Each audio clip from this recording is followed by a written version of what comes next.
ಕೇಂದ್ರ ಕೃಷಿ ಸಚಿವ ಶಿವರಾಜ್ ಸಿಂಗ್ ಚೌಹಾಣ್ ಉತ್ತರ ಪ್ರದೇಶದ ಮೀರಟ್ನಲ್ಲಿಂದು ಆಯೋಜಿಸಲಾಗಿದ್ದ ವಿಕಸಿತ ಕೃಷಿ ಸಂಕಲ್ಪ ಅಭಿಯಾನದಲ್ಲಿ ಪಾಲ್ಗೊಂಡು ರೈತರನ್ನುದ್ದೇಶಿಸಿ ಮಾತನಾಡಿದರು. ಈ ವೇಳೆ ಅವರು ದೇಶದಲ್ಲಿ ಬದಲಾವಣೆಯ ಹೊಸ ಪರ್ವ ಆರಂಭವಾಗಿದ್ದು, ಕೃಷಿ ಕ್ಷೇತ್ರದಲ್ಲಿ ಉನ್ನತ ಅನ್ವೇಷಣೆಗಳು ನಡೆಯುತ್ತಿವೆ.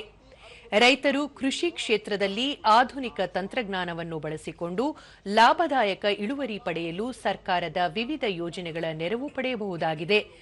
ಮುಂಗಾರು ನಂತರದ ಕೃಷಿ ಚಟುವಟಿಕೆಗಳಿಗೆ ಪೂರಕವಾಗುವಂತೆ ದೇಶಾದ್ಯಂತ ವಿಕಸಿತ ಕೃಷಿ ಸಂಕಲ್ಪ ಅಭಿಯಾನದ ಮೂಲಕ ಜಾಗೃತಿ ಮೂಡಿಸಲಾಗುತ್ತಿದೆ ಎಂದರು.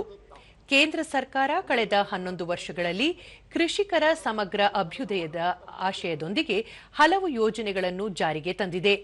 ವೈಜ್ಞಾನಿಕ ರೀತಿಯ ರಸಗೊಬ್ಬರ ಬಳಕೆ, ಬೀಜ ಪೂರೈಕೆ, ಮಣ್ಣು ಪರೀಕ್ಷೆ, ಬೆಳೆ ವಿಮೆ, ನೀರಾವರಿ ಯೋಜನೆಗಳು ಸೇರಿದಂತೆ ಅನುಕೂಲವಾಗುವ ಅನೇಕ ಮಾಹಿತಿಗಳನ್ನು ತಜ್ಞರ ಮೂಲಕ ಗ್ರಾಮಗಳಿಗೆ ತಲುಪಿಸಲಾಗುತ್ತಿದೆ.